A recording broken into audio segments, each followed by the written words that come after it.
नमस्कार, आप देख रहे हैं डीए न्यूज प्लस का खास कार्यक्रम चर्चा है और हाजिर हूं लेकर इसे शकील साजिद। एयर इंडिया के मुखिया कैम्पबेल विल्सन के इस्तीफे की खबरों ने बाजार में हलचल मचा दी। कंपनी ने अभी इसकी पक्की जानकारी नहीं दी, लेकिन कहा जा रहा है कि नया बॉस मिलने तक विल्सन अपना काम संभालते रहेंगे। विल्सन ने 2022 में उस वक्त कमान संभाली जब टाटा ग्रुप ने एयर इंडिया को सरकार से खरीदा। उनके दौर में विमानों को सुधारने और नए जहाज खरीदने के बड़े फैसले हुए, लेकिन अब उनका जाना ऐसे वक्त में हो रहा है जब कंपनी कई बड़ी मुश्किलों में फंसी है। कंपनी की सबसे बड़ी परेशानी उसका बढ़ता घाटा है।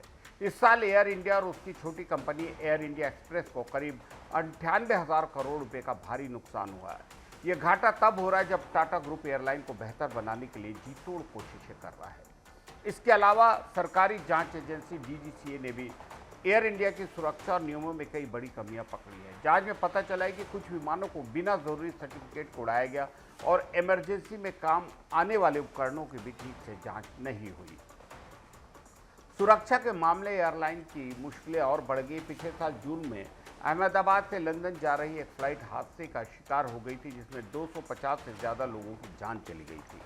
इस भयानक हादसे के 10 महीने बाद भी मारे गए लोगों के परिवार परेशान हैं और इंसाफ मांग रहे हैं। उन्होंने प्रधानमंत्री को चिट्ठी लिखकर मांग की है कि हादसे की असल वजह सामने लाई जाए और जहाज के रिकॉर्डर की जानकारी सार्वजनिक हो। इस हादसे ने एयर इंडिया की स्टॉक पर गहरा असर डाला है। इसके साथ ही दुनिया के कुछ देशों में चल रही लड़ाई और तनाव का असर भी एयर इंडिया पर पड़ा है। ईरान और पाकिस्तान का रास्ता बंद होने की वजह से कंपनी को अपनी उड़ानें लंबे रास्तों से ले जानी पड़ रही है। इससे तेल का खर्चा बढ़ गया और करीब 2500 उड़ानें रद्द करनी पड़ी है। सीईओ विल्सन ने खुद माना है कि वे अपनी कुल क्षमता का केवल 30% उड़ानें चला पा रहे हैं। इन सब वजहों से कंपनी को करोड़ों का नुकसान हो रहा है और आने वाले दिनों में चुनौतियां और बढ़ने वाली हैं।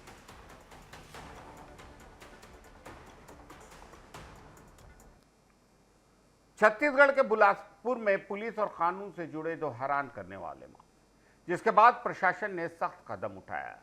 मस्तूरी थाने में तैनात एक कांस्टेबल देवानंद कैवर्त को रील बनाने के चक्कर में अपनी नौकरी में बड़ी मुश्किल का सामना करना पड़ रहा है। कांस्टेबल ने पुलिस की वर्दी पहनकर अपनी पत्नी के साथ हाय रानी हेलो रानी नाम के एक लोकप्रिय संबलपुरी गाने पर डांस किया और उसका वीडियो सोशल मीडिया पर बहुत मकबूल हो गया। वीडियो के वायरल होते ही पुलिस महकमे में खलबली मच गई। एसएसपी रजनेश सिंह ने इस पर नाराजगी जताते हुए कांस्टेबल को तुरंत लाइन अटैच कर दिया। उनका कहना है कि पुलिस विभाग अनुशासन पर चलता है और वर्दी पहनकर इस तरह की निजी मनोरंजन वाली हरकतें स्वीकार नहीं होंगी। दूसरा मामला शहर की एक नामी कॉलोनी रामा वैली का है, जहां एक वकील को दबंगई दिखाने से लोगों को दहशत में आला दिया। 41 साल के वकील अंशुमन श्रीवास्तव अपने घर के बाहर कार खड़ी करके शराब पी रहे थे और हाथ में तलवार, पिस्टल और फरसा लेकर आने जाने वाले लोगों को डरा रहे थे। इस दौरान वहां हर हर महादेव गाना बजाया था और वकील खुलेआम हथियारों का प्रदर्शन कर रहे थे। वहां मौजूद किसी व्यक्ति ने इस पूरी घटना का वीडियो बना लिया और पुलिस को भेज दिया। वीडियो मिलते ही चकरभाटा पुलिस की टीम मौके पर पहुंची और वकील के घर की घेराबंदी कर ली। पुलिस को देखकर कॉलोनी में हड़कंप मच गया। हालांकि वकील के खौफ की वजह से शुरुआत में कोई भी पड़ोसी गवाही देने आगे नहीं आ रहा था। पुलिस ने जब वकील के घर की तलाशी ली तो वहां से करीब 32 इंच लंबी तलवार, एक काली पिस्टल और एक छोटी खुलहड़ी बरामद हुई। पुलिस ने तकनीकी सबूतों और वीडियो के आधार पर वकील के खिलाफ आर्म्स एक्ट के तहत मुकदमा दर्ज कर उसे गिरफ्तार कर लिया। इन दोनों घटनाओं ने शहर में चर्चा छेड़ दी है कि कैसे जिम्मेदार पदों पर बैठे लोग भी जाने क्यों अनुशासन की सीमाएं तोड़ रहे हैं।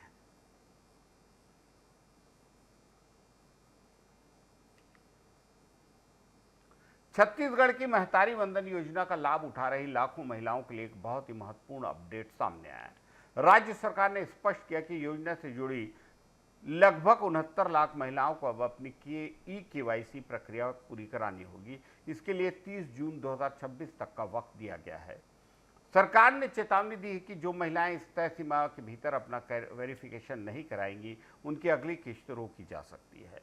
महिला एवं बाल विकास विभाग ने इस अभियान को जमीनी स्तर पर शुरू कर दिया ताकि हर पात्र महिला तक यह जानकारी समय पर पहुंच सके। KYC की इस प्रक्रिया को आसान बनाने के लिए विभाग ने हर जिले में विशेष केंद्र खोले हैं जहां महिलाएं अपने आधार कार्ड के जरिए फिंगरप्रिंट या मोबाइल पर आने वाले ओटीपी की मदद से अपनी पहचान को प्रमाणित कर सकती हैं। इसके अलावा जो महिलाएं केंद्र तक नहीं जा सकती उनके लिए योजना के आधिकारिक वेबसाइट के जरिए घर बैठे भी ई-केवाईसी करने की सुविधा दी गई है। इस पूरी कवायद का मुख्य उद्देश्य व्यवस्था में पारदर्शिता लाना है ताकि सरकारी मदद केवल उन्हीं महिलाओं तक पहुंचे जो वास्तव में इसके हकदार हैं और किसी भी तरह के फर्जीवाड़े की गुंजाइश न रहे। हालांकि शहर में और गांव में ये बात बेहद आम है कि बहुत सारी ऐसी महिलाएं जो बहुत बड़े घर की हैं, जो आर्थिक रूप से संबल हैं, वो भी इस योजना का लाभ ले रही हैं और सरकार और वहां के प्रशासनिक अधिकारी जानकर भी इस बारे में अनजान बने हैं। इस अभियान के दौरान एक बड़ी समस्या नामों के मिलान को लेकर भी आ रही है। मैदानी इलाकों से ऐसी खबरें हैं कि कई महिलाओं के आधार कार्ड और योजना के सरकारी कार्ड में दर्ज नाम की स्पेलिंग में अंतर है। छोटी मोटी वर्तनी की गलतियों की वजह से सिस्टम ई-केवाईसी को स्वीकार नहीं कर पा रहा है। इस अड़चन को दूर करने के लिए विभाग ने महिलाओं को सलाह दी कि वे सबसे पहले अपनी पास की आंगनबाड़ी कार्यकर्ता से संपर्क करें और अपने रिकॉर्ड की जांच कराएं। अगर कोई गलती पाई जाती है तो उसे सुधारने के लिए तुरंत विभाग में आवेदन दें। अधिकारियों ने महिलाओं से अपील की है कि वे अंतिम तारीख का इंतजार न करें, क्योंकि आखिरी दिनों में सर्वर पर लोड बढ़ने से दिक्कतें आती है। सरकार केवल इस योजना तक सीमित नहीं है, बल्कि महिलाओं के स्वास्थ्य, शिक्षा और सशक्तिकरण के लिए मातृ वंदना योजना, सुकन्या समृद्धि और मुद्रा योजनाएं जैसे कई और बड़े कदम भी ला चुकी है। इन सब का पूरा फायदा उठाने के लिए जरूरी है कि सरकारी दस्तावेजों में महिलाओं की जानकारी सटीक हो। विभाग अब नियमित रूप से हर जिले की प्रोग्रेस रिपोर्ट ले रहा है ताकि यह निश्चित हो कि जून तक के अंत तक सभी 69 लाख महिलाओं का डेटा अपडेट हो सके। –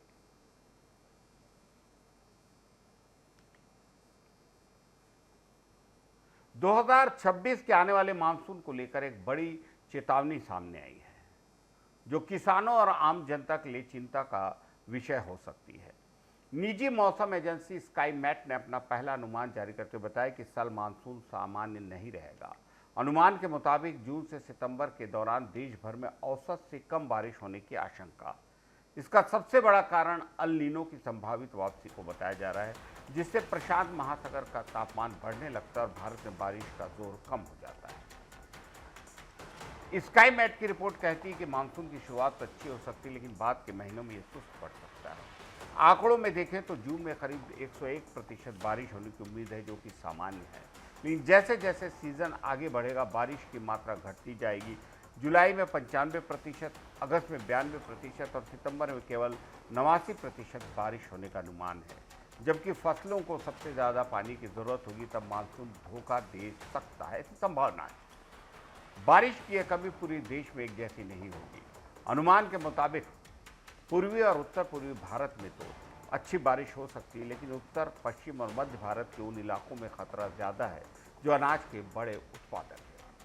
अगर इन क्षेत्रों में बारिश कम हुई तो धान, दाल और सोयाबीन जैसी खरीफ फसलों की पैदावार पर बुरा असर पड़ेगा। इससे न केवल किसानों की कमाई घटेगी, बल्कि आने वाले वक्त में खाने पीने की चीज़ों के दाम बढ़ सकते हैं। कमज़ोर मानसून का असर सिर्फ खेतों तक नहीं रहता, बल्कि ये पूरी अर्थव्यवस्था को हिला सकता है। जब फसल कम होगी तो ग्रामीण इलाकों में लोगों की खरीदारी करने की क्षमता कम हो जाएगी, जिसका असर ट्रैक्टर से लेकर रोजमर्रा के सामान FMCG बेचने वाली कंपनियों पर भी पड़ेगा।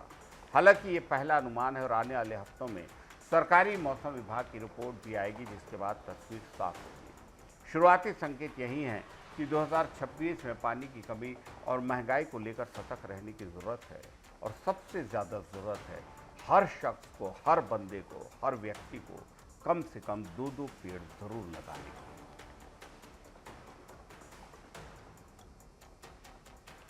छत्तीसगढ़ की स्मार्ट सिटी के दावों के बीच जमीनी हकीकत कुछ और ही कहानी बयां कर रही है। शहर के सबसे व्यस्त इलाकों में शामिल तेलघानी नाका, गंजपारा से लेकर रेलवे स्टेशन तक का रास्ता ट्रैफिक जाम का सबसे बड़ा कारण बन चुका है। इसकी सबसे बड़ी वजह गंजपारा में ट्रांसपोर्ट गैरेज है, जहां हर घंटे 1500 से ज़्यादा छोटी बड़ी गाड़ियों का दबाव इस रोड पर ऐसा जाम खड़ा कर देता है कि हज़ारों यात्रियों का सफ़र मुश्किल हो जाता है।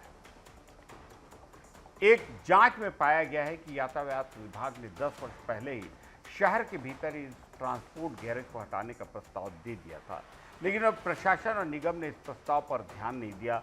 राजनीतिक दबाव या पता नहीं किस वजह से, जिस वजह से रेलवे स्टेशन के आसपास 2 लाख से अधिक की आबादी को रोजाना जाम में फंसना पड़ रहा है। गैरेज की वजह से आसपास की 100 से अधिक कॉलोनियों में और यहाँ के मोहल्लों में इसका जबरदस्त प्रभाव पड़ रहा है।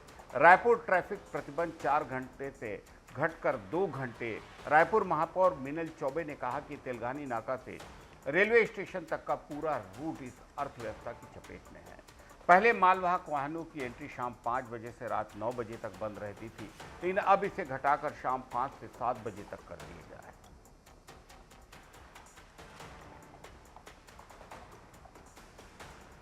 पैन इंडिया के सुपरस्टार अल्लू अर्जुन आज अपना 44वां जन्मदिन मना रहे हैं। उनकी यहां तक पहुंचने की कहानी बड़ी दिलचस्प है। फिल्मी परिवार से ताल्लुक रखने के बावजूद उनका शुरुआती सफर आसान नहीं था। उनके दादा मशहूर कॉमेडियन थे और पिता बड़े प्रोड्यूसर। फिर भी बचपन में उनका मन फिल्मों में नहीं बल्कि आसमान की ऊंचाइयों में था। वे नासा में वैज्ञानिक बनना चाहते थे या फिर पियानो टीचर या एनिमेटर के रूप में अपना कैरियर देखते थे।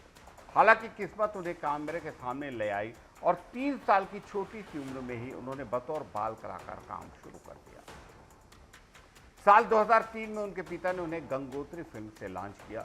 फिल्म तो सुपरहिट रही, लेकिन दर्शकों ने अल्लू अर्जुन को उनके लुक्स और सांवले रंग की वजह से एक हीरो के रूप में पसंद नहीं किया। और खुद अल्लू अर्जुन बताते हैं कि उस वक्त वे बुरी तरह टूट गए थे और उनके पास कोई काम नहीं था। फिर उनकी मुलाकात नए डायरेक्टर सुकुमार से हुई, जिन्होंने उन्हें आर्या फिल्म की कहानी सुनाई। ये फिल्म उनके कैरियर का टर्निंग पॉइंट साबित हुई और यहीं से उन्हें असली स्टारडम मिला। उसके बाद उन्होंने रेस गुर्रम और अला वैकुंठ पुरमुलो जैसी कई ब्लॉकबस्टर फिल्म दी। अल्लू अर्जुन की सबसे बड़ी सफलता पुष्पा के साथ आई, पुष्पा झुकेगा नहीं जहां, जिसने उन्हें न सिर्फ हिंदुस्तान बल्कि पूरी दुनिया में मशहूर कर दिया। खास बात यह है कि इस रोल के लिए वे पहली पसंद नहीं की। उनसे पहले ये रोल महेश बाबू का ऑफर हुआ था। पुष्पा के किरदार के लिए उन्होंने अपने चलने के तरीके से लेकर कंधे झुकाने तक पर करीब 2 साल कड़ी मेहनत की। पुष्पा 2 में साड़ी पहनकर किया गया उनका डांस सीन भी काफी चर्चा में रहा, जिसे करने में वे शुरुआत में काफी हिचकिचा रहे थे, लेकिन बाद में यही सीन फिल्म की जान बन गया, ऐसा कुछ लोगों का कहना है। आज वे नेशनल अवार्ड जीतने वाले पहले तेलुगु एक्टर बन चुके हैं। प्रोफेशनल लाइफ के साथ साथ उनकी पर्सनल लाइफ भी किसी फिल्म की तरह है। उनकी पत्नी स्नेहा रेड्डी से उनकी मुलाकात अमेरिका में एक शादी के दौरान हुई थी। पहली नज़र में ही उन्हें स्नेहा रेड्डी से प्यार हो गया, लेकिन दोनों के परिवार इस शादी के लिए राजी नहीं थे। काफ़ी संघर्ष के बाद दोनों के परिवार माने और 2011 में उन्होंने शादी कर ली।